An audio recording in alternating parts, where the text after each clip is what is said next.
Lep pozdrav, spoštovane gledalke, cenjeni gledalci slovenjebistriške kabelske televizije v mesecu, ki se preveša v drugo polovico. Na obzorju pa se že kaže prvi dih pomladi, saj sveti Valentin, ki goduje 14. februarja, prinaša ključ od korenin. Ljudski pregovori pa ga imenujejo tudi prvi pomladin. No, zimo so na pustno soboto vneto preganjale tudi maske, koliko so bile uspešne, pa bomo videli v prihodnjih dneh. Je pa bil pretekli teden tudi v znamenju spomina na slovenskega poeta Franceta Prešerna in čeprav je minilo od njegove smrti 167 let, je še vedno živ in vedno bolj aktualen.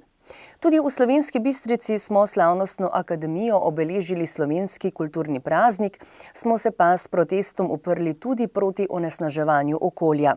Upajmo, da se člani okoljevarstvenega društva Vintgar ne bodo zgolj spopadali z mlini na veter. Več o aktualnih dogodkih pa v nadaljevanju oddaje, zato prijazno vabljeni k ogledu. V Slovenski Bistrici na slavnostni akademiji podelili Romihova priznanja zaslužnim kulturnikom za preteklo leto.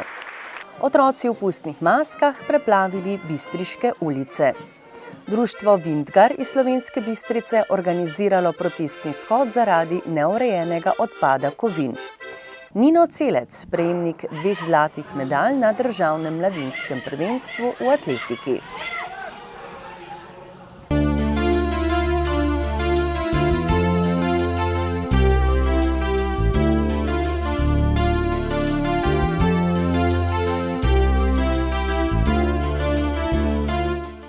V rubriko Lokalne novice smo tokrat uvrstili nekaj dogodkov, ki so tako ali drugače zaznamovali pretekli in ta teden.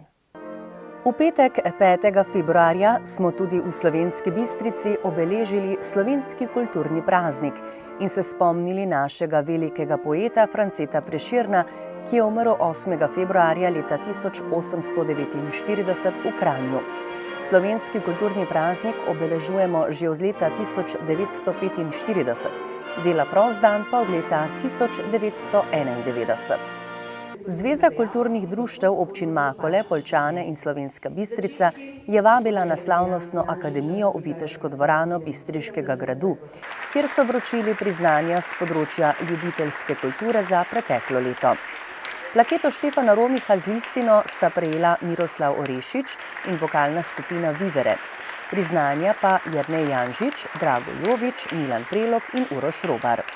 Slavnostni govornik je bil Franc Majcen, župan občine Makole, v kulturnem programu pa so sodelovali mešani pevski zbor Šmartno na Pohorju in recitatorji prosvetnega društva Anice Černejeve Makole.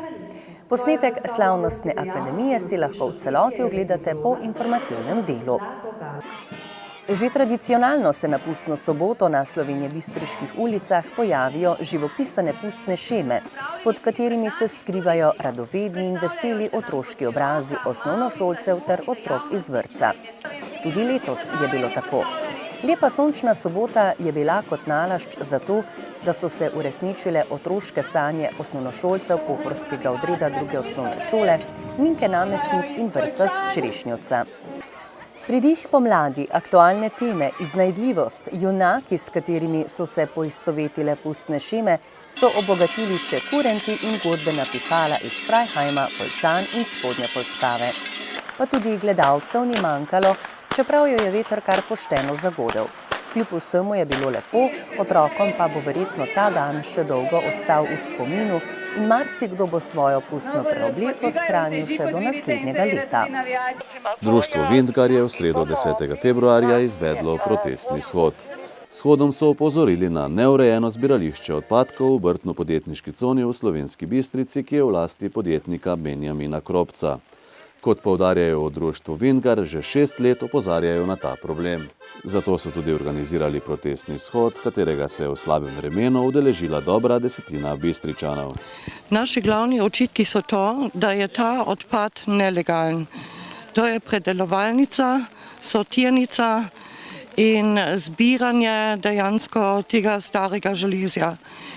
Naša država je dolžna vsakemu državljanu zagotoviti zdravo življenjsko okolje.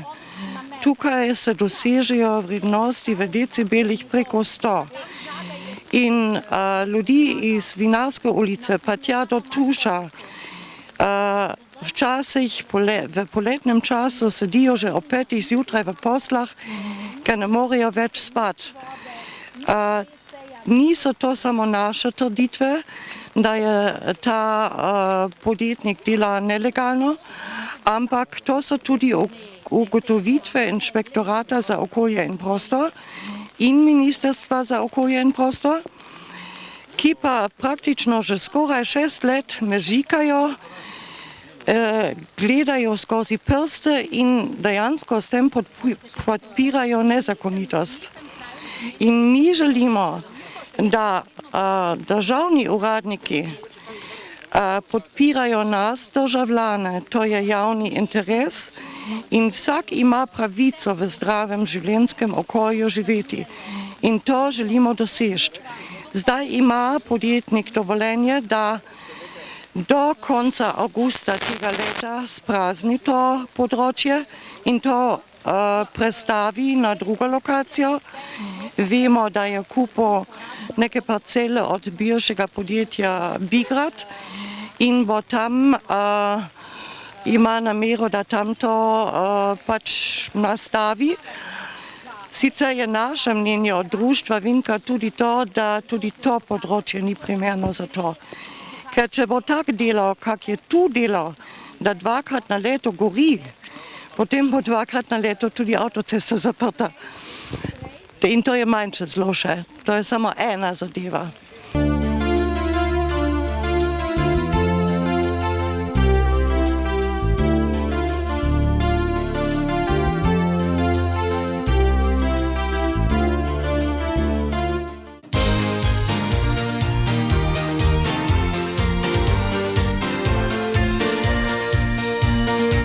Član atletskega društva Slovenska Bistrica Nino Celec je dosegel velik uspeh. V soboto 7. februarja je na državnem prvenstvu za starejše mladince v Ljubljani osvojil kar 2 zlati medalji. Že v kvalifikacijah teka na 60 metrov je z novim osebnim rekordom nakazal, da bo to njegov dan.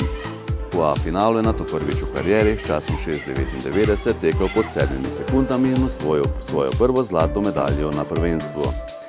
Nino si je drugo zlato kolajno priboril v skoku v daljino. Za naslov državnega prvaka je zadostoval samo en veljaven skok, v tretji seriji je pristal pri 6 metrih in 79 centimetrih.